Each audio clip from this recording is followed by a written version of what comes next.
You are now entering the horror sanctum.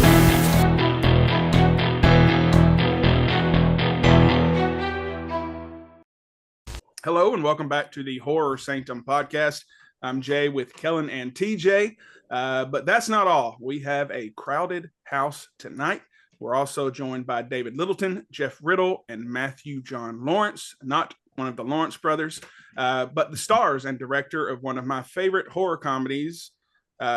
Honestly, and this is not me kissing your ass by any means, because we've shit on things many a times, but probably one of my favorite horror comedies of all time. Like, it truly blew me away. It's one of those movies I didn't go into with any expectations and came out just super pleased. So, but that movie in question is Uncle Peckerhead. So, gentlemen, welcome to the show and thanks for taking some time with us. What's up? Thanks for having us. Yeah, thank you. And Uncle Peckerhead is on Tubi, right, for sure. So if you haven't watched Uncle Peckerhead yet, you want to watch it before you get into this episode. It looks like this. It's on Tubi. It's also on Freevee, the Amazon ad-based version, I think. And we'll get to more where you can watch it other places and merch and all that fun stuff later. So if you haven't seen the movie, what's wrong with you? Honestly, it's amazing. Maybe grab you a scone before you dig in and watch it. But anyways, the synopsis is revolves around punk rock band Duh, who are desperately searching for a van to go on tour with when Peck, aka Uncle Peckerhead, lends his services and his van. The only issue is Peck turns into a man-eating monster for 13 minutes every night at midnight. That synopsis alone should make you go to your tablets and your TV and search this out. So, Matt, let's start with you. The beginning says based on a true story. I'm safe to assume that it's more of the band stuff and not a man-eating monster for 13 minutes at midnight. So tell us about this original story and where this whole idea for this film came from. Yeah, of course. Yes, you are right in assuming that the bands I have previously been in did not have a man-eating monster for a roadie.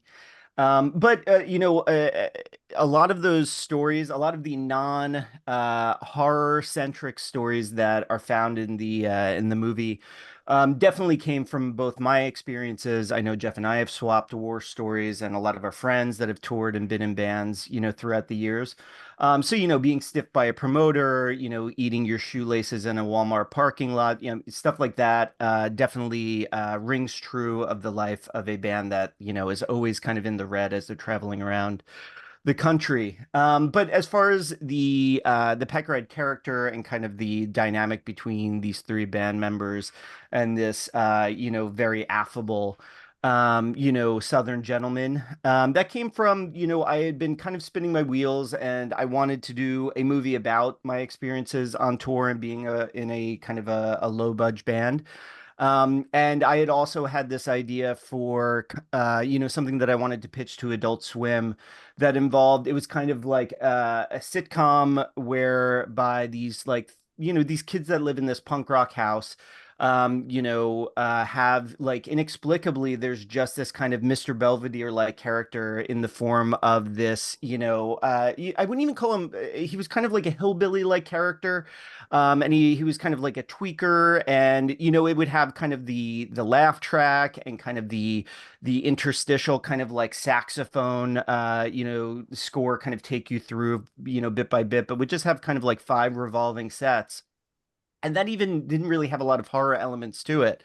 But I've always had I've usually, dabbled in horror or comedy or both for many of the films that I've made. So I reached this point where I was like, why don't I just try and kind of put, these 3 ideas or these 3 concepts in a blender and see what I come up with. And Uncle Peckerhead was it. That would have been a great show for Adult Swim. I just turned 40 last month. I am a Adult Swim kid through and through. Yeah. So this Mr.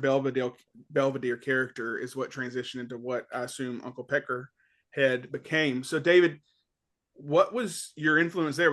Was it just straight direction with your accent and the way you're going to act, or was that something you pulled out yourself?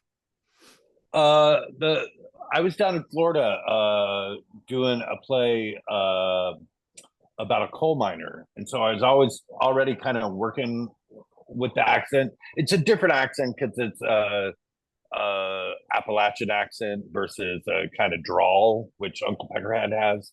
But yeah, I mean, he was described in the character breakdown as kind of a hillbilly or a redneck, kind of um, seemingly, but without those character traits, you know. Yeah, that is a straight up upstate South Carolina nasally accent. I know because Yeah. that's where I come from. Okay, so Oh, nice. so the actual Peckerhead accent is based 100% on my cousin or my uncle John. So everything he says is like super slow, and every word has like 4 or 5 syllables. Every time he talks to me, he's like, "Hey, David." Yeah. So that's kind of where I drew the accent from. But like all the character stuff was really 100% in the dialogue and in the what the Matt had in terms of the plotting and everything. All of that came from Matt's script, so he deserves most of the credit for that. You know, that's honestly one of my favorite accents. Like, it's, of course, you know, born and raised in Middle Tennessee. You know, I hear those Southern accents forever. I didn't have one. I somehow came upon it in my 30s. Like when I was a manager at Walmart for years, and everybody thought I told them I was from Canada, and they believed me because I had no accent. I believed you for like You 2 believed years. me. I Like, thought you were you know, Canadian. But Wow. I don't speak Japanese either. That's on my Facebook profile. But I avoided that accent forever. It is back with a vengeance, or here for the first. I'm sure as a kid I had a pretty Southern accent. But so I have had my own promotional music company since 2012. I actually retired, I guess it was last year, because it's just, there's no money in it. I wasn't having fun. I don't like staying out late on weeknights because I have a 9 to 5. It's actually a 6 a.m. to 3 p.m. job at a doctor's office. So I am, you know, up early anyway. So it was kind of getting tiresome. And even though I would communicate with the bands and venues, if I wasn't there, it still kind of rubbed people the wrong way. I'm like, you know, this isn't fun anymore. I'm going to stop. I did it originally to keep myself busy and help some friends out. And it just kind of grew. So I resonated with this film a little bit too, because that aspect of it, because these small little venues, we have one here called Springwater, and it looks just like those venues. And I've had shows that were packed. I've had shows where there were 5 people in there, and they were the ones I text an hour after doors. And you've had Ari Lehman. Please, right. Like, please come and help me. And God bless y'all, Rodney and Christian Allsinger, especially, because they were there every time. Anyways, all that to say, you were in a band. You knew you wanted musicians for these parts, I assume. So Jeff, how did you come upon this role to be guitar and co-vocalist of Duh? Well, Matt and I have known each other for quite a while now, and we met back in, like, I want to say 2012, something like that. And Matt asked me if I wanted to be involved in he was like, "Hey man, I'm you know, I was friends with Matt's brother first, and he was like, "Hey, I'm making a movie, like a short. Would you be interested in being in it? You know, I think you'd be good for it." And I was like, I'd never done anything before, and I was like, "Yeah, of course, yeah, sure, that would be great." And so, you know, we would see each other here and there and all that, and I kind of forgot about it. And like a year, maybe even longer later, 1.5 years later, Matt emails me one day and goes, "You ready to do it?" And I was like, "Oh, fuck, you're serious?" Okay. But this was a short that Matt wrote and directed called Larry Gone Demon. And so when I showed up at the set, the house where we were filming, you know, there's all these people with cameras and like serious people. You know, it was very DIY.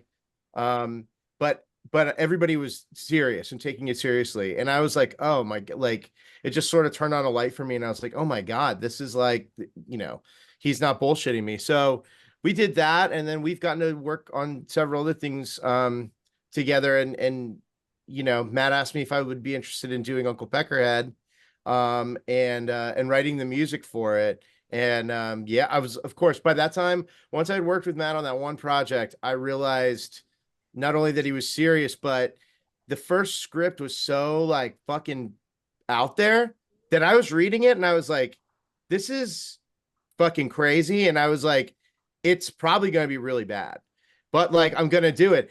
But after doing that one project with him, it was like instantly he executed everything. And I was like, I understand now. It's like, I will trust this dude and I will go into the fire with him on whatever.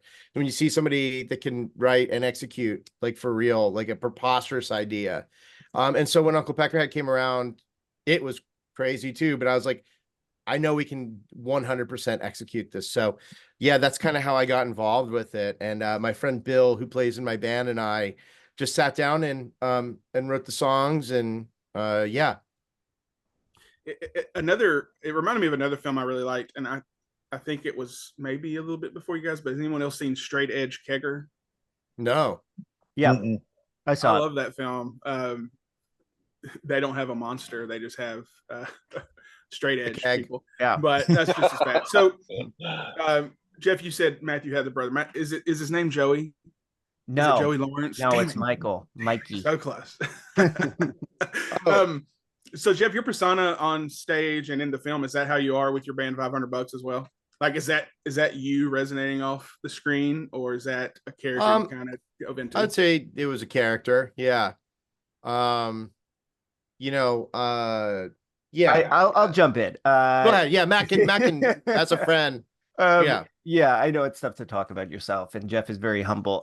Jeff is quite. I mean, Jeff, like the only thing that I pulled from Jeff and put into Max is Jeff has a very like a sweet kind of a very kind of just like he's like your brother. Just kind of the sweet natured part of him. But as far as like Jeff is one of the funniest, sharpest, like quick-witted people I know.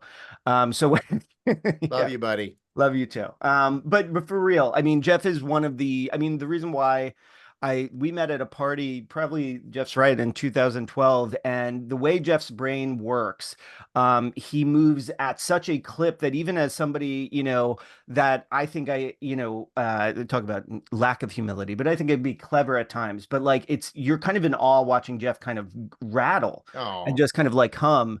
So I thought it'd be funny to kind of, because I think Jeff's really funny on stage. He's like a born performer. So I think what I found interesting is to create a character that is quite the inverse of how I typically see Jeff, as somebody that is sweet, but can't get out of his own way and just stumbles forward in any public sense. Just to, give Jeff something where he's not, because like I've made so many movies where I cast friends and family and have them play themselves, because for a lot of them, they can't act, and that's not an insult to them, but they're really good at playing themselves. But outside of that, they don't really have the training. But with Jeff, I mean, I knew he could do it, and I thought it'd be a lot more interesting to see a character kind of for him to play a character like that than to just kind of, walk through the motions of just kind of being himself. I have to give Jeff props because the man crush on the big hunky guy. I thought he played that picture perfect. Just the in awe, just the that was all real. That wasn't acting. That was real. He was handsome as hell. Yeah, totally. I do want to say, like, how amazing and magnetic and electric Jeff is when he's playing in Duh. Like when you see him live playing with his band, it's that times 10. Like, this guy has so much charisma and talent, and again, I'll back that up. One of the funniest people I've ever met in my life. That guys, so you're saying he doesn't write his lines on his hand? No, no. Yeah, when I'm acting. This is welcome to the Jeff Riddle Stand podcast, everybody. Hey, can I tell you? Yeah, but dude, you were fantastic in it though. Like legit. But jumping enough of me. No, I will. But I mean, No, just no. kind of just to continue on what David said, like that was one thing that like I had wanted to, because I knew I wanted to do a comedy, and obviously you want to create these kind of exaggerated characters that are terribly like, are terribly awkward and can't get out of their own way in their own special way. But then when they do start playing, which is like there's so many people that Jeff and I know that are so kind of like frozen in social situations, but when it comes to performing, especially like the musicians we know, but I think about some actors or some actors or actresses I know or stand-ups that I know, that once they're on stage, like there's just this thing just switches, and then they can just, and I feel like in some ways, like I'm a professor, and I'm like sometimes I can be very introverted, but then when there's a performative aspect to it, and you can kind of play outside of yourself, that's what I find is really interesting. So, I mean, the point was that David was making, I like was one of the things that we really wanted, and we talked about with Jeff and Chet and Ruby, is this idea of, whether they're really dry and sardonic, or this type A, like really kind of aggressive person, or just this terribly awkward socially inept, in Max's way, that once the feedback starts to ring, they really do kind of transform into the people that they aspire to be, the people that they want to see themselves as. And that to me too, and not to, this is such a terrible reference, but it really is almost like the Mighty Morphin Power Rangers, where like they all like transcend their hang-ups, and then they become this sort of like unit on stage, and that is what they become. The first time, James Hetfield, he has that issue where right before he goes on stage, he's almost throwing up in the trash can next to the stage, and then as soon as he walks on stage, becomes a different person. Yeah. I would say the first time that I thought, oh, we might have a movie here, rather than just like a 28-day vacation through the tri-state area, was when we taped the first band performance, when they started to play back and the band started to jam, because it like I'd never seen them like that, and it was fucking thrilling, man. I think not that I knew, just because of working with Matt, I was excited and kind of knew that Matt could execute this. But I'll say that, out to David's point on that too, that's where it kind of really came to life for me too. Cause that was, I think, like day 2, maybe, if I'm right, where we shot the first performance scene. And, I had just met Ruby and Chet. We met a little bit and like read a little bit together, but we all were getting to know each other's people too. And neither one of them were. Ruby has a little bit of a musical background, but not like performing musicians. And so that first sort of moment on stage, I could tell they were a little nervous, and I was showing them a couple things about. They weren't nervous as actors, because they're great. They swamp me, but just they're like, we don't really feel comfortable with the instruments yet. And I just remember us having a sort of huddle on stage and being like, guys, this is punk rock. We don't have to be good. All we have to do is have a fucking good time. And like, that was like sort of set the tone. And once we all started playing together, there was like a natural chemistry of playing on that stage. And that carried through for the rest of the movie. I mean, we traveled around in the van behind you. That's my real van. It was my real van, and we drove around. I drove David, me, Chet, and Ruby around in that van from location to location. So we were like a band on tour. We're like listening to punk rock. Like, I'm showing everybody bands, and we're all like trading music. And so that was, I mean, we were like a band on tour for real. And just one more quick fun fact. I just played a show at that same venue. That place, when we filmed there, was sort of like an elk lodge. And now they've like transformed it into like a music venue, and they're doing like punk shows there now. I just played there like 3 days ago for the first, and it was my first time being back. And I was like, kind of just walking through the venue, and no one was there. And I was like, that's it. Still, they painted it, but it still looks the same. So that was really cool. That's fun. Yeah. And thank you for amazing. joining us from your vacation in Hawaii, by the way. We really do appreciate it. Hey, It's man, no beautiful. problem. Beautiful out there. Also, you ever want to come to Nashville, let me know. I still yeah. have all the Totally. music connections and all that. We have so. a venue that's in the back room of an old Kmart if you want to play there. Oh my man. God. That sounds So that's 3 amazing. venues in one now. They just made the restaurant. It's Eastside Bowl. This is completely off the tracks, but it's Eastside Bowl, and they had a restaurant in the front, Kellen. They're changing that to a venue now. I It's like appreciate the offer, 270 guys. something. I appreciate the offer, guys, but call me when your venue's in a new Kmart. Please. It's a dream never. No, it's a dream of mine. It's a dream of What mine to play. What in about a what about a Kmart. Blue light reused special? Pizza Hut that was a Mexican restaurant Dude. shortly after? I played a show. I played a show at a Pizza Hut one time when I was a teenager. It was great. Also, there's a Fazoli's here. Oh, You just posted please, about please don't get me started on Fazoli's. Oh my Oh, God, Fazoli's. We'll do a It doesn't Fazoli's. get any. Our next Wish.com episode will be on Italian? Fazoli's. Yeah, I think their slogan is "It doesn't get any better, but it can't get much worse." Yeah, that sounds That's about true. right. Italian with a question mark. Yeah. So, Jeff, you and Matt were friends. So, David, were you friends with Matt? How did you get involved with the project? So I actually just submitted. I read a synopsis on a casting site and submitted, and one of the producers asked me to put something on tape, and so I did. I was doing this play down in Florida, and so I did after a performance, I just did a version of the scene where we're in the diner, and I'm telling them, like, here's the deal.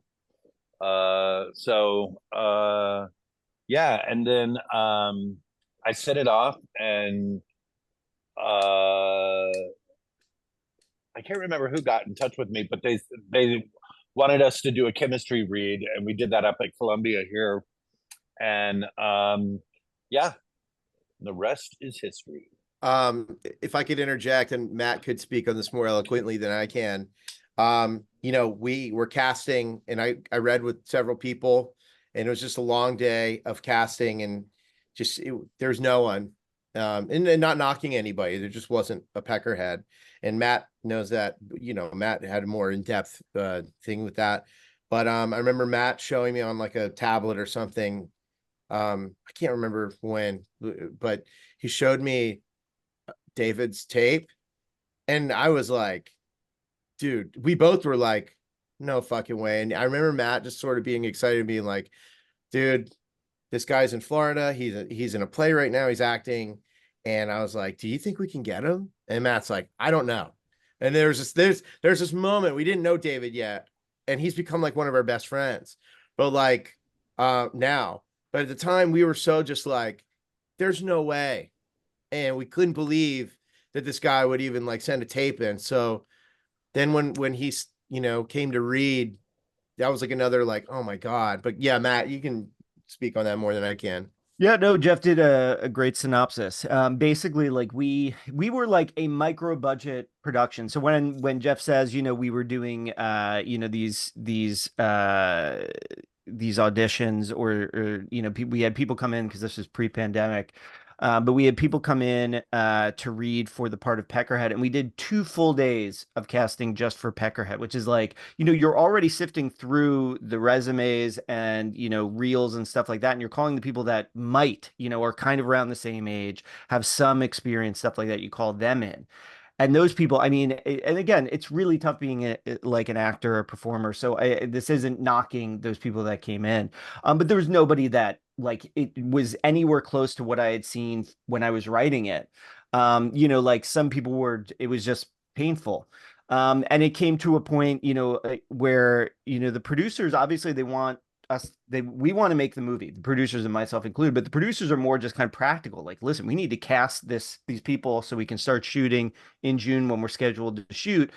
There has to be somebody. And I was just like, there's nobody. And it sounds like, a line, but I swear, like probably within a day or two of that conversation where I was just like, are we going to go through and make this movie with some, or should we do another casting call? Should we do another send out to places, reach out to just specific, New York City actors? David sent his taping, and it is that, I mean, the diner scene that you see in the movie, that performance David did. And it was like, there's so few moments as a director where, what you see in your head is able to manifest in any way, shape, or form, whether it's a performance, whether it's the production design, whether it's the way in which the scene cuts together and the imagery that you see on screen. And I mean, it felt like, and I'm always like a pessimist. So like when Jeff and I were having that conversation, when I showed him and he's like, do you think he'll come in? And I always just assume this guy's going to get a bigger project. Chris Nolan's going to be calling this guy up and I really did think there's no way. Cause I'd also never worked with somebody, that wasn't like over the age of 25. I did like, punk rock horror movies with like my friends that were like, 18, 19, 20-year-old kids. So like somebody that's like an established actor that fucking killed their taping. I was like, this guy's gonna think we're a bunch of like, slapdick idiots. And David came in and did the read with it was crazy because Chet as Judy was our number one choice, Ruby as Mel was our number one choice, Jeff was already signed on, and we had David, and we wanted our number one choices to do a chemistry read together. And they came in and they read together. I think like within, whenever David came back up, we immediately were like, let's get this together. And I mean, I think within like an hour we offered it to all of them, because like I think we saw the second string team and they read, and we were just like, as soon as that was done, it was like, let's just call them up and offer them the roles. But yeah, I mean, David, it was just like, I mean, Peckerhead, I'm sure y'all know from watching the movie. I mean, that performance and that movie sinks or swims based upon this guy being able to like David being able to toe the line of, goofy, lovable, without being hack, and also very sweet, kind, and like just you're drawn to him. He's charismatic, and then having a little bit of that tinge of, there's a little menace when he wants to turn it on. There's something else. There's something behind it. And also to be able to go from all that to like actually terrifying, and not just as Peck the monster, but I don't want to, I will not give a spoiler alert, but in the end, when we're in the dressing room and he sort of, he's himself, and it's been that's 5 years. You can spoil it. Okay, yeah. I was gonna say we're pretty spoiler heavy. Fuck you. What am I saying? I'm just fuck. This is called podcast etiquette. All right, fuck it. So anyway, we all go to the moon in the end, and we're sitting there. But when he kind of like turns it on and he gets sinister at us, and he's, and then you're just like, this was our friend who now like this was our friend who's like threatening our lives. And I remember filming that scene with David, and I was like getting chills because you're just like, who the fuck is this guy now? So yeah. Thank you guys.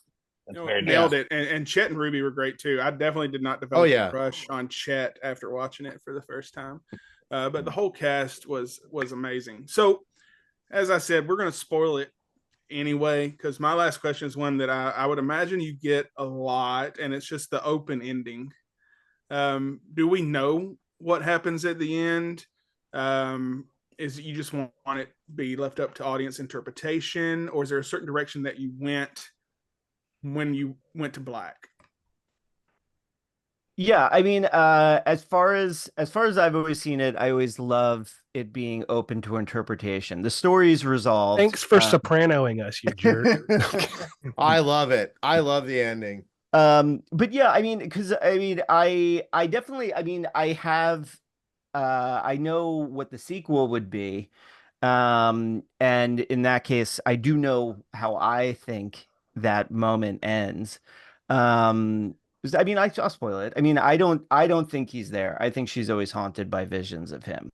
But if you think he really just, went ham on a bunch of kids in a basement, that makes total sense. The sound design, her face, stuff like that. I always hate not hate. I love questions like this because it means that you cared about the movie. But I don't like telling people because like I always hate, when people say, you're wrong, it's this. Because I mean, the fact that you asked that question honestly, like really gets me giddy because it's that you watch the movie and you think about it and you talked about it with a friend maybe and you pondered it. And that's like the whole point. I mean, like if you think he totally ravaged, like 20 kids in a basement, and ripped them apart. I mean, that's just as much of an ending than my thing. But I need them to be alive for the sequel, so they're gonna have to. It's gonna have to be in her head. But he could kill all the kids and not the band. True. See, that was my interpretation. I'm like, I think he killed everyone and he's still following them around. Kellen has a sequel idea. He will share with you. Oh. I did. I felt like it would be trilogy. Be we'll make it a trilogy. Yeah. if it's basically kind of like a chase movie after that, where Peckerhead's following them venue to venue and he's chasing after them, and then the big reveal at the end is that he wasn't actually trying to kill them; he was just wanting his gas money because they stiffed him on the gas money. So and then he walks away and just says, "It wasn't about the money; it was the principle," and then just walks off into the woods. Well, I can tell you that Matt has shared a tiny bit of the idea with me. And it's like, there's nothing more than I would love in the world because it's fucking bonkers. And you could not imagine how crazy the sequel would be. That's all I can say. But Jesus Christ, somebody fucking get us a dump truck of money so we can make it. Yeah, amen. I can't reveal just in case, God forbid we ever get money to make a movie. But it is like a proper sequel, but what I've always been interested in is if you're going to do a sequel, you kind of change the tone or the approach a little bit. And I wanted to do kind of there's still horror elements, but it's much more kind of like a 60s, a late 60s or like mid to late 60s inspired kind of sci-fi like movie. And it's just right. It's completely whacked out, but like just as much music, even more insanity and carnage, and just as much Peck as well as the band. But it's like, it follows them a few years after they get out of jail. Nice. I'm here for it. And if you need some 40-year-old extras, just give us a shout. Dude, I thought you were going to say if you need some money. I was like, oh, come on. I mean, I can give you some money, but it's probably not going to I could give you my address. I did my part. Yeah, no. Yeah, totally.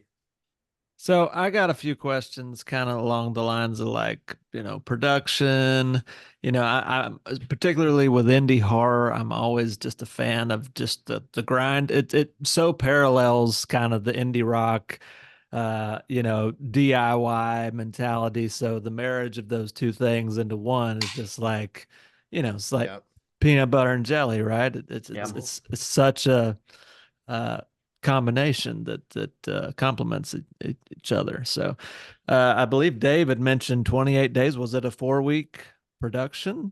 Oh, David's way wrong. It was 18 days. 18 days. I was saying like 4 weeks these days. Felt like 28. That's a pretty good. Felt like 28 months. But wasn't it exactly this time of year? Like it was in June. Yeah, it was we did 3 weeks in June, 6 days a week with Sundays off. And then we did a half day of pickups in September. In September. Or October. Yeah. Dude, did we really do 6 days? Yeah. Yeah. That's crazy. I totally forgot we did 6 days. Yeah. And did you film in 2019 pre-pandemic, I'm assuming? Yeah, no, I think we filmed in 2018, right? Oh, 18. Yeah. 2018. Yeah, because basically, I mean, speaking of the grind, which you're totally spot on with like, DIY filmmaking, is we shot it summer of 2018. I started editing it, and that's when I realized that we needed to grab some pickups of stuff in the fall of that year. And then I wanted to do like I've always had a proper sound mix and score. And the friends of mine that like work at like post houses or like score like on film and TV were like, I'm happy to work on it and I'm happy to work at bargain basement prices. But you're gonna have to work on my schedule. And even with their bargain basement prices and paying for all the finishing, I had no money. Basically, my wife was very kind. We were dating at the time. She lent me, and she worked on it too. Shout out Wiki Mendoza. But she worked on it. She gave a bunch of money, and with our money combined, it got us to the finish line of principal photography. But then, I mean, I was in debt for that fall and that spring, and then I could start to pay. So basically, it wasn't until summer of 2019 that we were starting to finish it up. Like we did a friends and family screening of a pretty decent cut that summer. But basically, like we weren't properly finished until August or September of 2019. And then we started to submit it to festivals. And then like beginning of 2020, perfect timing, beginning of 2020, we got into our first festival. We played there, and then the pandemic happened, and which then the world shut down. Yeah, So did and then the there were no film festivals business. to play. Yeah, Yeah. We all had. We literally had plane tickets to go see it. We all had in California, and it got canceled like 3 days before or something. We're playing a pretty rad festival out there called CineQuest, and we were all so excited to play CineQuest. And dude, we had like multiple showings, and they were like Friday, Saturday night, 8 o'clock, 9 o'clock. It was like perfect. And we were like, dude, we are flying to San Francisco. We're going to do this. You know what the day was? March 13th, 2020. No. Which was my wife's birthday and the day that everything shut down. Yeah. And these guys luckily didn't fly out. I had flown out because my wife worked in San Francisco. And the day I flew out, that next morning or that afternoon, whenever they called it, it was crazy. And but we got into like the Florida, we had like a slew of festivals lined up. CineQuest is a pretty decent sized genre festival. We had a lot of festivals that we had a lot of festivals that we were in, and we were like, just so everybody had worked so hard. It kind of just took a while to get to the finish line. We're finally about to sort of like reap the, even if nothing happened, we were just like, dude, we get to go to these film festivals and like maybe try to get distribution for our film and just go see it with people. That's what we wanted to do. And we were so excited about it, and we didn't get to do it. And I remember I was working in Atlanta at the time. I live in Philadelphia, but I was living in Atlanta, working down there at the time, like in, film and television. And I remember being in my bedroom talking to Matt on the phone, and I was like getting like news updates by the hour. And it was like, I think when we were set to play in San Francisco, there was like a giant Facebook convention in town. There's a huge Twitch convention in town, and CineQuest. So there's like all these people in town, like all around the same time. It's just like, there's gonna be so many people. It's gonna be such a fun time. And I just remember being like, the Facebook thing is not happening. The Twitch thing is not happening. And I was like, every time I call Matt, I'd be like, you think we're next? You think it's going to cancel? And nobody knew what was going on. No one knew what was happening in the world, with that. And it's just like, I don't know, be hopeful. And then it was like the mayor of San Francisco, like everything's closed. And we were just like, okay, such a bummer. But well, hopefully you get to do the whole festival run. With the sequel, we're going to speak it into existence for you. Yeah. I will say, there you go. In a weird way, I think the pandemic worked in our benefit because it came out on Amazon, and everyone was home. So like, I think that's why like so many people got to see our movie, is because, you could just see it on, everybody was home with nothing to do, and people got to check out the movie. And we were just like kind of stunned by like the positive response. The name helps too. That's very eye-grabbing. You're like, wait, what was that? And go back, and then you check it out. What was that? That had to be an intentional, I gotta think, Matt. Like almost like a slug line to kind of get your attention, right? Peckerhead. There's not a lot of things called Peckerhead. And then Uncle Peckerhead. Who's Uncle Peckerhead, right? Yeah. I mean the title, very, very intentional as far as like there's so few things you can do like to kind of, and even then, like even having a title that's like, you know, a little evocative, it's really tough to get above the fray. And there's so much, you're washing content. It's like, how can you just get your head just slightly above water, or just get this project just slightly, you know, you know, in somebody's like purview. So yeah, I mean that was very intentional. Is just trying to find something that, you know, somebody, because I mean I teach screenwriting, and the thing that I hate, you know, is when students give me, you know, their script and the title is like The Affair, or, you know, just something where it's like the most nondescript fucking title that like 18 or 19 people have named their film or television show this year. So Right. yeah, I mean, I wanted something that was like, you know, even if it, because there was a bit of like a fight over whether or not to call it that. But I figured like, even if I could see people reading the movie wrong and thinking it's like, you know, a dirty grandpa type of, you know, comedy. No offense to the dirty grandpa lovers out there. But like something that's like a little bit more just like hack lowbrow, whereas I feel like we're lowbrow with your pinky up, you know? Right. Well, I'm glad you mentioned. I could tell that there's some craft as I was rewatching the film this past week for the show.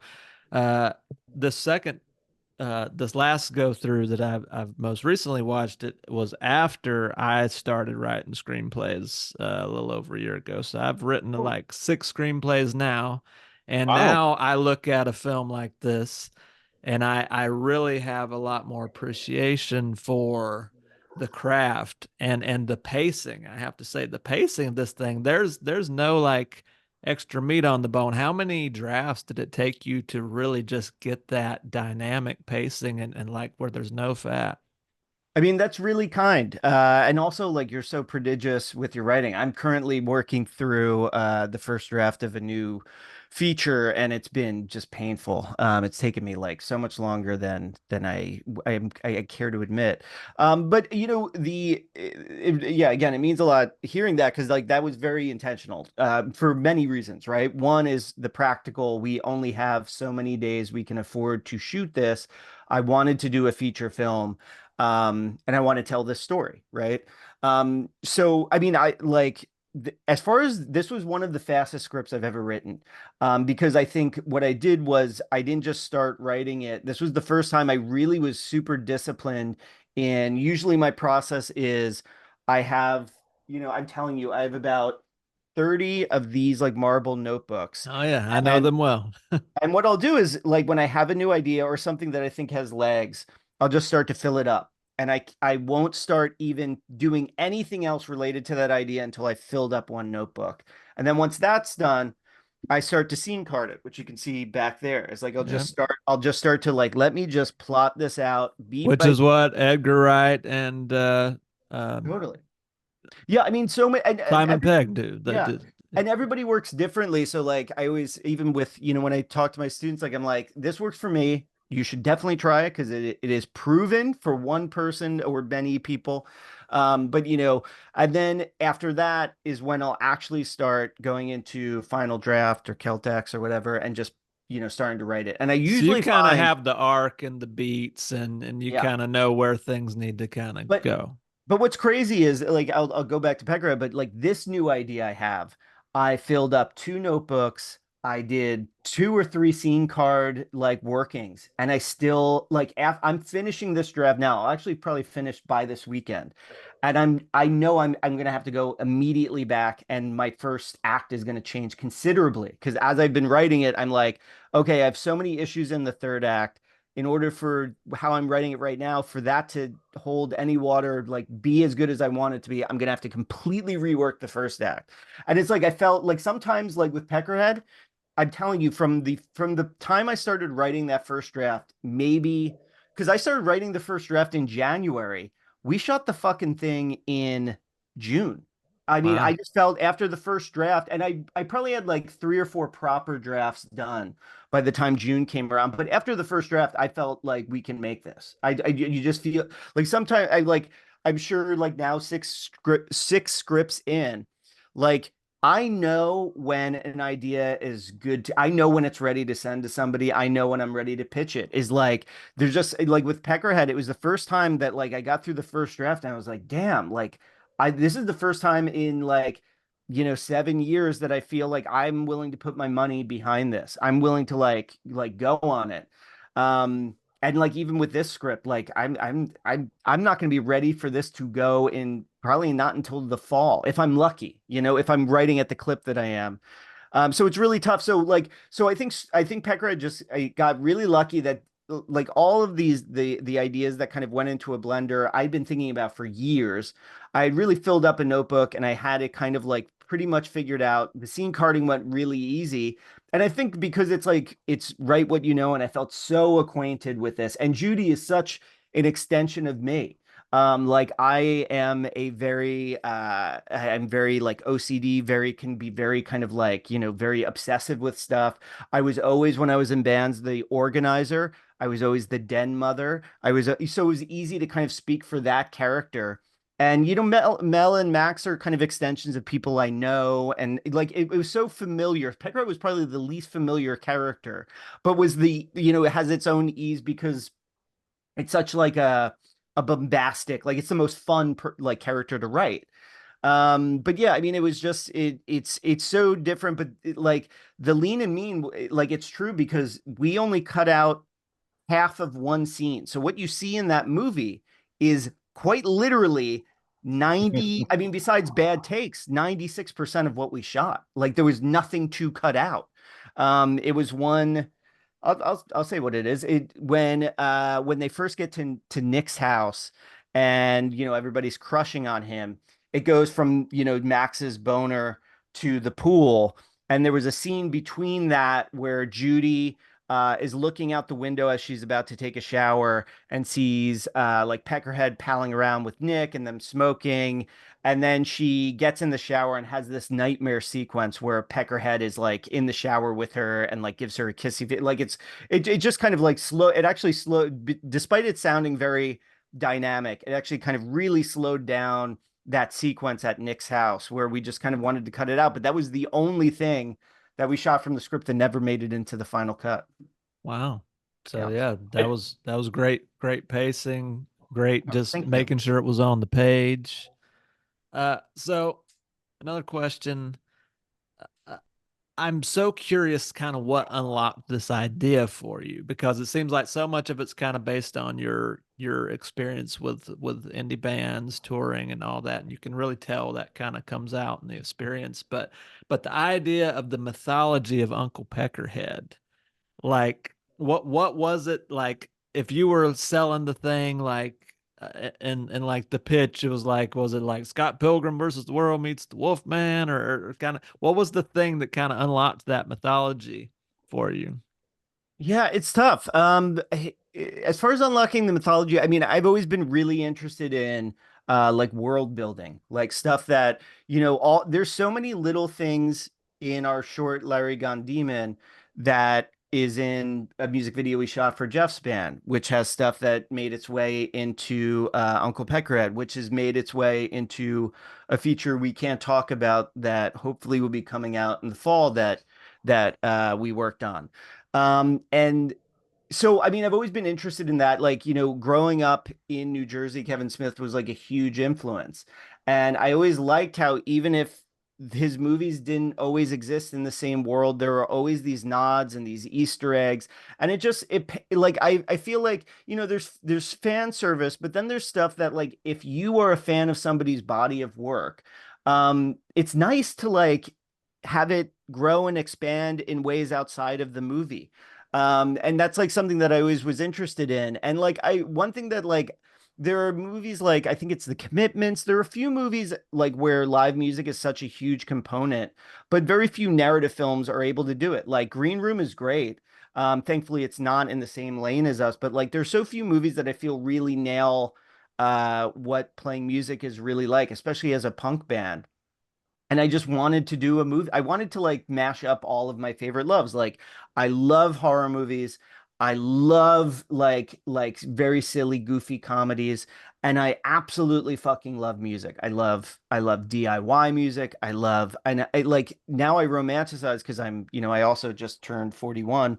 I know you turned 40, but I just turned 41. But like just, I romanticize the touring life that I hated it when I did it.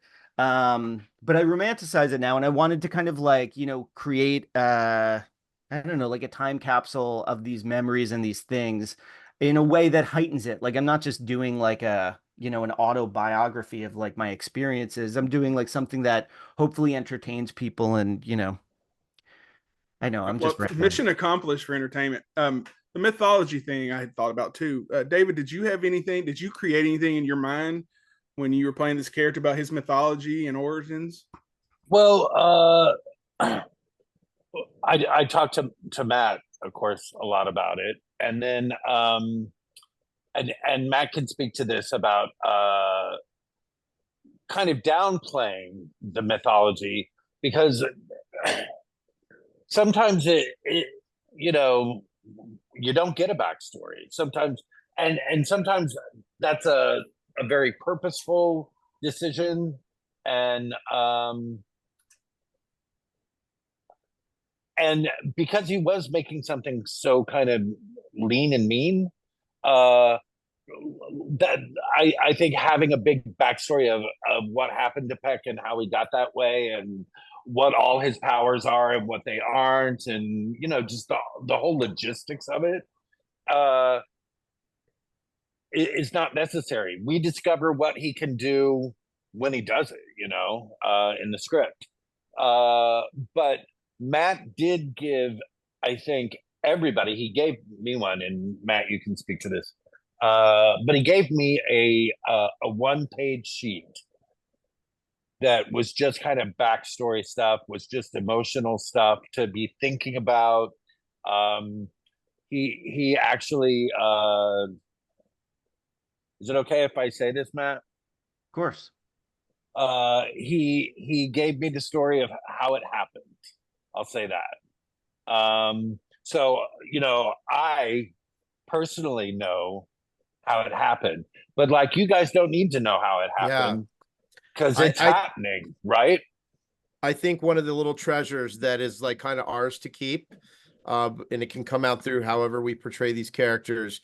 And I thought it was personally sweet and it's great. I don't know David's backstory. I don't know Peck's backstory. We don't know Judy's. We don't know Ruby's. We all got one. I got one too. Right. And we never talked about them with each other. We never shared them. And mine, I know Matt knows me well as a friend, and he wasn't like, this happened in your life. There's these little like nuanced things, these flavors that he put in this backstory that, whether intentional or not, like really kind of hit me deeply, that I could identify with and really draw on. And there was things in my personal backstory that were like so visceral and real, that like it really, as kind of silly or goofy as Max could be, it really informed his personality and his vulnerability. And so that was such a cool, I think I still look at that as like this little like secret treasure that we each had, of like we all had our own secret and we never talked about it, and to this day we have it and nobody knows, and we'll be the only ones to know that. Yeah, I think it's such a smart idea. It's the only time a director has ever done that with me, or anybody, much less to do it with a whole group of people. And if I ever make a movie, I'll do that because I found it so beneficial and smart. So I think it's a great trick. Yeah, but just like to kind of end on this, because David brought up a really a good point that I completely forgot about the screenplay, is I actually had like a lot more mythology in the first draft. That's probably what got stripped away the most, is I had like so many rules and like a little like a lot more of like kind of not flashbacks, but a lot more of like just expository stuff of him talking backstory. And I remember like my girlfriend at the time, who's now my wife, that produced the movie with us, and like we've worked, all of us have worked with, she's like, this is tripping up the story. It's like this pacing that you want, this like nice hitting this nice rhythm and this nice clip. She's like, less is more. Just have like 3 rules or 2 rules, and that's it. People just want enough that you ground them and you anchor them, and then they just want to have fun with this. Like, if you're ever gifted a sequel, then you can let it breathe a little bit more. But just like 13 minutes, midnight monster. It doesn't. You don't have to explain if he's a demon. You don't have to explain if he's a zombie. You don't have to explain if he's X, Y, or Z. He's a monster. And like that conversation was really helpful, because that helped me to just be like, okay, like we just want to get there. It doesn't matter like how much information you're shoveling into the mouths of the viewer, as long as they feel like they're satisfied and it makes sense. It's just they're grounded enough. So I think that was the most helpful thing, probably from like one draft to the next, like 1 to 2 or 2 to 3, was just like stripping away some of the mythology. And like they said, like I know how Peckerhead got in my head. Like I knew his backstory, I knew his origin. And I love to think about it. I would love to expand the universe and the character and us to learn more about that. But that was really helpful. And I think, if we had kept that in, it would have just completely kind of derailed a lot of the fun and the good rhythm and the pacing that I'm so thankful you saw. I remember when that kind of conversation of that mythology stuff was, just when we were making it. And I think, I'm no director, but I think, sometimes a lot of exposition is necessary, but, when you watch a cartoon, you bought the ticket already. You're invested in this. You don't question how Bugs Bunny pulled something, out of, you're like, that's what he did. And there's a lot of very just like, suspend disbelief that's baked into this cake. So that's kind of, this lends itself to that already. Like you don't have to explain everything. And it's kind of fun, I think, that you don't. You're just like, that's what this is. And Well, and like y'all said, with the pacing and everything, it's paced so well, it doesn't give the audience time to really dwell on that. You're not worried about, well, how did he become this monster? Why is it a 13-minute window? What's their motivation for anything? Because like you said, the pacing's so good in the film, it moves along so well. You don't have time to really kind of just sit and stew on anything. You're on to the next show, you're at the next venue, you're on at the next scene. So and could we not use the M word? He prefers to be called thing. I'm sorry.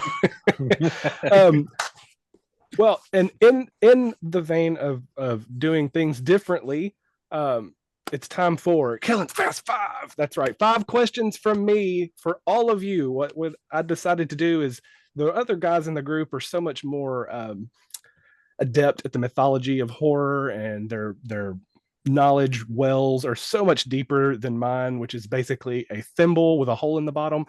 So what I do is a little different. I'm going to ask y'all 5 questions. I want the first answer to pop into your head. Anybody can go first. Anybody can go in any order you want. You can play off of each other however you want to do it. But Are you ready? Yes. Yeah. Yes. All right. First question. Who would win in a battle of the bands, Duh or Sex Bomb from Scott Pilgrim versus the World? Duh. Duh. I mean, duh. I just wanted to hear everybody say duh. I think only one of them has somebody that will eat people on their behalf. It's a very good point. Yeah, that's a very good point. Number 2, who are you picking to lead your zombie survival party? Rick from The Walking Dead or Tallahassee from Zombieland? Tallahassee. Yeah. Rick is a bit of a drip. Season 1 to 4, Rick was questionable at best. Tallahassee, to be surviving a zombie apocalypse basically alone for most of the time. Yeah, that dude's going to carry you to the finish line. Mm-hmm. All right, number 3. You're making a mixtape to place into a time capsule. What's the first song you're putting on? Oh, dude, that's so good. That's a great question. I didn't want to ask what's your favorite song. That's such an ambiguous you repeat the question? It changes, but what's typically, if you can just ask somebody, what's the first song you would add on a mixtape, can whatever, I- something's gonna pop. I'm gonna do two.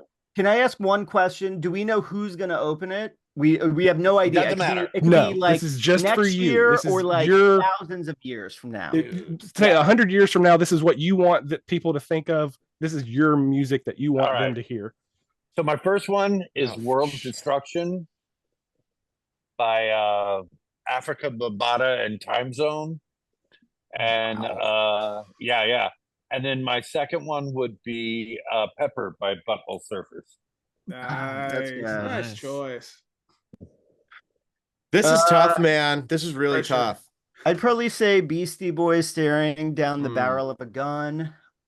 But that's so tough. Or I'd do like an ELO song. Yeah.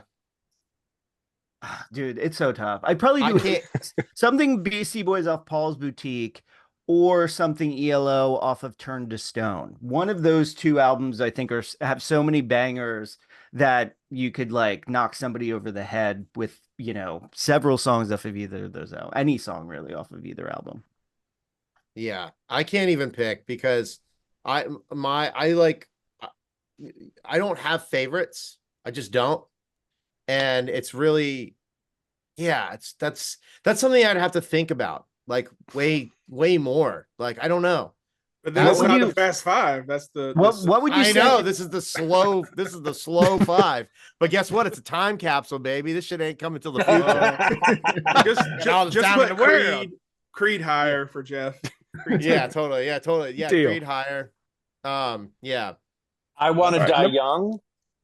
I want to. I can't put my own song in it. That would be too. I Yeah, can't. you absolutely I'd can. go There's no maniacal. rules in the Fast Five. But there's rules in the slow five. So Fair You know, enough. can't do All right, my own number song. 4. Would you rather be trapped on an abandoned farm with Leatherface or at a summer camp with Jason Voorhees? I think Leatherface. Camp. 'Cause I think I could change him. you could fix them. That's No matter how long actually- it takes. That's actually a good answer. That's a really good answer. I'm gonna Yeah, say you guys- Jason. I'm gonna say Jason just because there's more shit to do at a camp. I was gonna. That was. Like, If I'm gonna Smarter die, I want to answer. have fun. I Yeah, think mean, so on your too. day off from being chased, like you can go canoeing. Yeah. and I shit. think so too. And Leatherface is fucking quick, and Jason's not that fast. Yeah. So, yeah, I would say camp.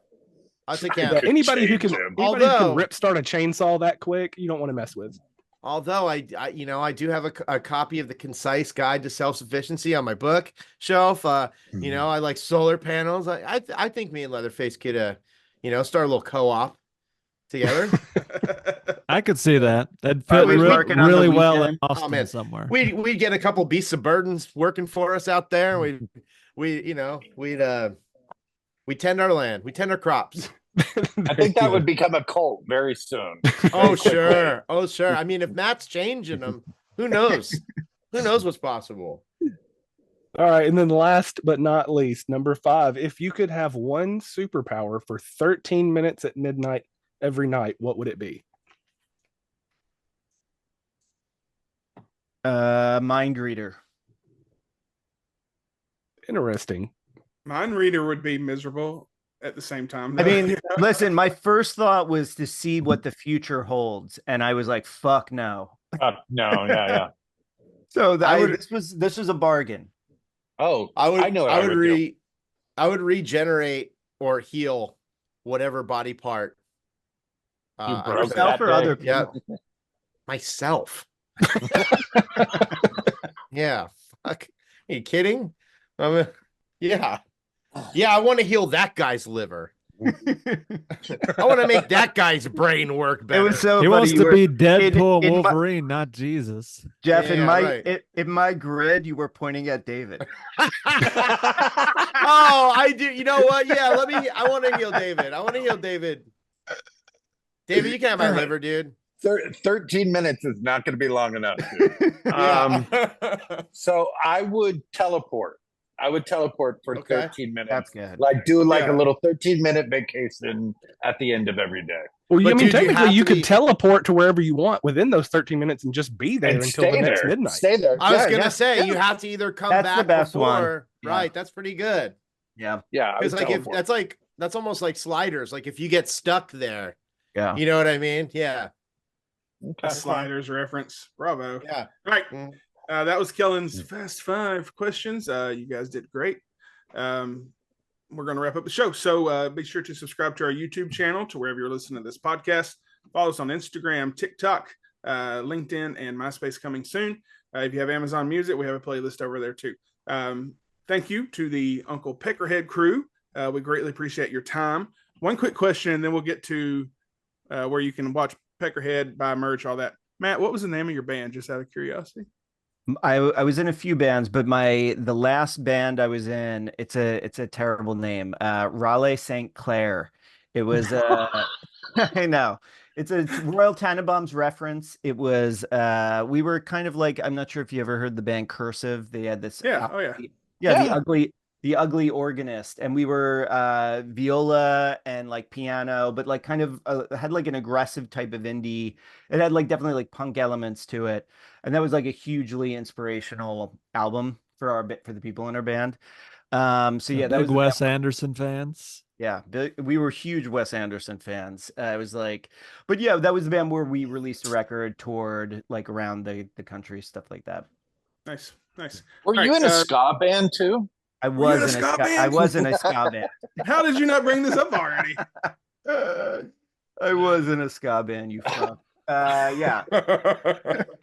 Yeah, I was in you want to talk about you want to talk about worst names ever? I was in it's not worst name as far as reference, because I love the class, but I was in a ska band called Rudy Can't Fail, which was high school and beginning of college.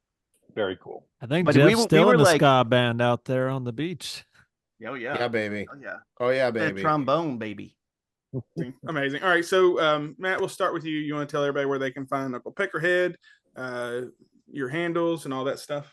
Totally. Uncle Peckerhead is really available to watch on every free platform as far as AVOD. So, I know we mentioned Freevee, Tubi. I'm not sure if Vudu is free, but that sounds like it's free. And we're available to rent or buy on all platforms. I mean, literally any US platform for distribution, you can watch it there.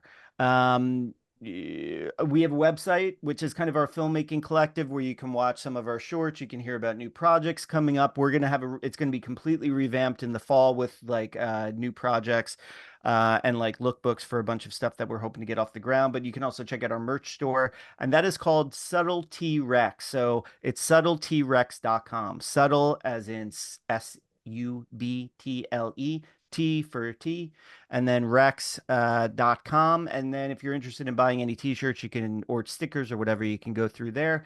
And if you cannot find our movie and you send me a direct message, I'll send you a free Vimeo link, because we're not making money on this fucking thing. So you should be watching it for free, because we're not rolling in that dough. But yeah, I know everybody's going to plug their stuff, but I just wanted to thank you guys for having us. It was a really lovely time. Absolutely. And thank we'll you. go Jeff. Jeff, your band $500. You got any shows coming up, or they can find your music, merchandise? Well, we just played our last 3 shows this summer. I'm in 2 weeks, I'm getting surgery, and I'll be recovering from that for like 8 weeks. It's pretty intense surgery. So I'll be in bed, but we're, planning for the fall and next year. We just recorded a new record that's getting mixed and mastered and all that good stuff. And then hopefully we'll put that out next year and kind of really hit it hard and be touring with that. But yeah, that's $500. We're on the internet, Instagram, it's just $500. We're on Spotify, all that good stuff. Yeah. And but yeah, thank you for having us. This was a blast. This was such a good blessings such a on good show. good recovery from All right. your Thank you, surgery. David, my friend, Thank any you. last words? That's That's a good one. yeah, I mean, the only social I'm on is Instagram, and that's Dave Litt.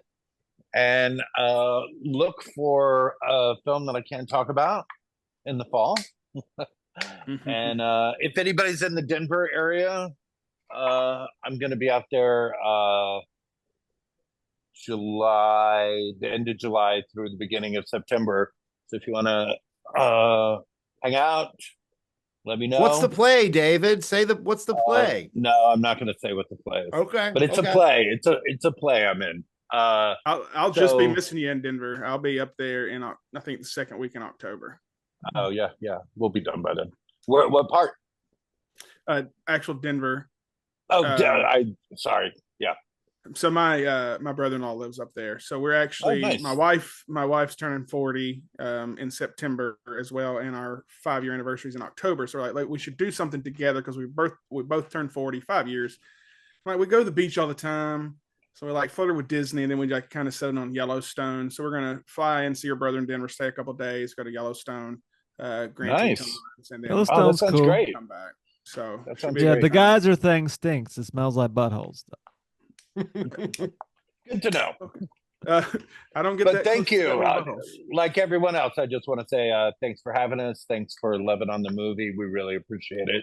It was a blast. Thank y'all. Well, listen, like again, I'm not going to blow smoke up your ass. This is how I truly feel. So this podcast was essentially my brainchild. It's come to what it is now, and it started out just being reviews. And like we have a bucket that we all put movies in. We put like 20 movies in. That's how we started, and then we started getting guests, and it just kind of evolved into this. But Uncle Peckerhead was the first movie I wrote and put in that bucket. Oh man, That's true. That's sorry. true. Before any of us knew what Uncle Peckerhead was. So. It's not in there anymore because we did this, but just for fun, and then we'll sign off because I know we're keeping you guys. But thank you all for all the kind words, for the great stories, for your time. I did want to say that I completely lost my train of thought there. That gummy's coming back. I told you, the longer it goes, the more interesting The longer it it'll goes. It was a very insightful question. But anyways, truly thank you guys. It was a lot of fun. Go check out the movie. It's everywhere. Buy some merch. Check out $500. And I look forward to your play, David.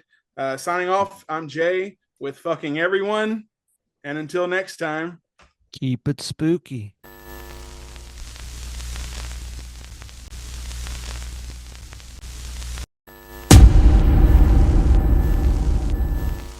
Were you going to ask if we were ever going to get introduced to Uncle Peckerhead's wife? Oh, no.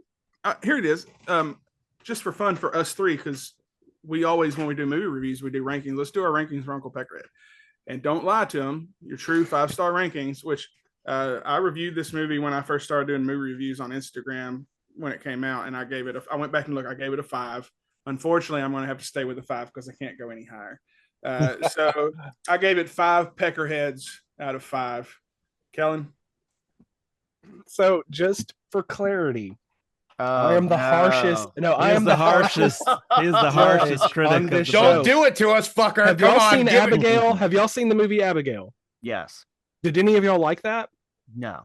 I gave it a 0. I hated that movie. I thought it was so. I thought it was so well, that's not going to derivative. help you now to comparatively. I'm just saying. rating. So that movie got an 85% on Rotten Tomato audience score. So my opinion is trash. All that to say, on a 1 to 5 scale, this is a 3.5 for me, which is a great that's score. great. That That's is fine. great. That's That is a great. This I is a thought movie we I were would going to absolutely hear like watch a again. 1.5. Yeah, I thought you were gonna do negative. Yeah. Negative shit. If he was going to go lower, we wouldn't have allowed him on this episode. Oh, it's fine. No, man, this was a solid 3.5. Okay. Any movie that I can sit through and I don't realize the time that I've spent watching the movie is a good film to me. And like I said, everybody's already said it. The pacing of this is so good. It doesn't bore you at any point because it's constantly moving to the next scene. The next thing's happening.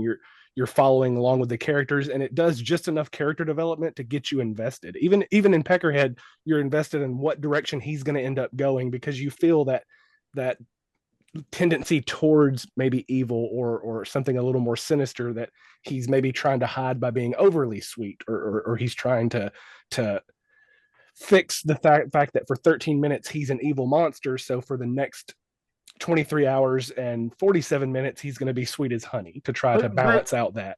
But can I ask, what could have he done to get us to 5 stars? To get 4.5. He's never even given I'm a kidding. 5 to like John Carpenter's Halloween. That's more. which is That's only more than he gave 5 Creep episodes. Show. I'm so kidding. Anytime I always check our letterbox reviews. 3.5 is like I'm singing in the rain if we get 3.5. Hey, you guys got um, good Rotten Tomato score. I think you're still fresh. I think it's still- 90. we're not just maybe? fresh, It's still in we're- the 90s. I think we're 100 still. It is 100. I it checked 100? during Oh, the nice. episode. Yeah, it's 100 Wow. from critic score. Fresh. But Really just good. for reference, Kellen shit on Abigail, shit on Creep Show. Yes, Creep Classics. The OG. Show. Halloween Ends, which fine, Wow. sure. Men was another one that you didn't care for. Men And was Beyond the Black okay. Rainbow. That was like the big 5 that you And hated I've always so always far. been against our ratings being a 1 to 5 score. It's just so narrow. It's hard. I mean, a It's the 3 same as sounds a like 10 middle when of the you do road. 0.5. 2.5 I- sounds bad, but that's Hey, I mean that's a man. middle of the road score. That's a middle of the road movie. So anything over a 3 for me is Yeah. something that I would absolutely I- watch again and would recommend.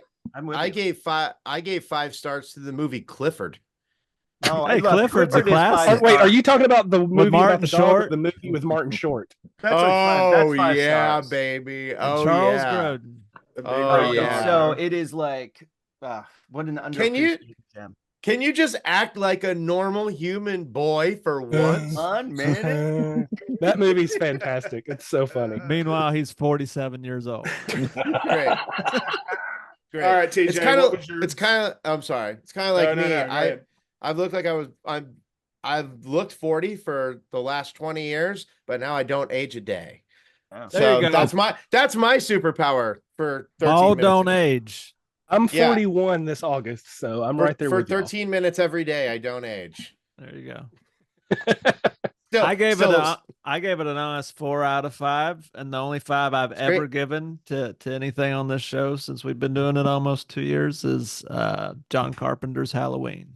Oh, That puts that I at 4, honestly boys. think You got a I 4. honestly think I'll it's take it. probably a top 5 horror comedy of the last 10, 15 years. That And I've rules. seen Yeah. a Thank lot Thank of you horror very much. comedies. You guys. Thank you. Thank This you. is too kind. Yeah. Thank Yeah, you, we guys. appreciate it. We already Matt- signed off. This is all after we signed off the Matt, episode. we should That's cool. swap emails and talk offline scripts and stuff at some point. Yeah, holler at me. Yeah, guys. Seriously, thanks so much for having. This was such a fun this one. was- It's Yeah, like this was It a was a lot fun of one. fun. Yeah, I It was mean, one yeah, of the, great one of the better ones we've questions. done, I think. Hopefully, Great questions, and hopefully- everybody kept it light. Yeah, we truly made this one ourselves with blood, sweat, and tears. So it means a lot. Yeah. Well, the to blood, do sweat, and this. tears, it comes through, and I think you can tell as especially like the refined horror audience that watches like everything. You can tell where the real intent and the hard work and the Yeah. heart comes. It's like the difference in watching Evil Dead and some shitty asylum movie, right? Right. Well, Right. and if you can Comes make a through on the movie on screen. a shoestring budget that doesn't make the audience realize that it's on a shoestring budget, then you've definitely succeeded. And at no point in watching this, even with the practical effects and everything, did you think that this was a cheaply made movie. That's the biggest compliment. Yeah. Like seriously. And like I can see from understanding how you have to kind of write to a budget and what you have to work with. Like I knew that there was no transitions, and like I assumed that was an intentional choice made to not show the transformation of Uncle Peckerhead. Oh yeah. But it didn't make any difference because it actually added to the shock and the reveal of it as like, oh, you're seeing it just as these characters are stumbling upon it. And I thought it added to it. Whereas some other movies would have tried to put a shitty CGI transformation scene in there that was hitting above their budget anyway, and it would have taken you out of the film. I think the way you guys did it, working to the constraints that you had, and I know that had to be done a lot in the script phase with Matt. I mean, you can tell. And as horror connoisseurs appreciate it when you can tell the effort was really put into it from everyone involved.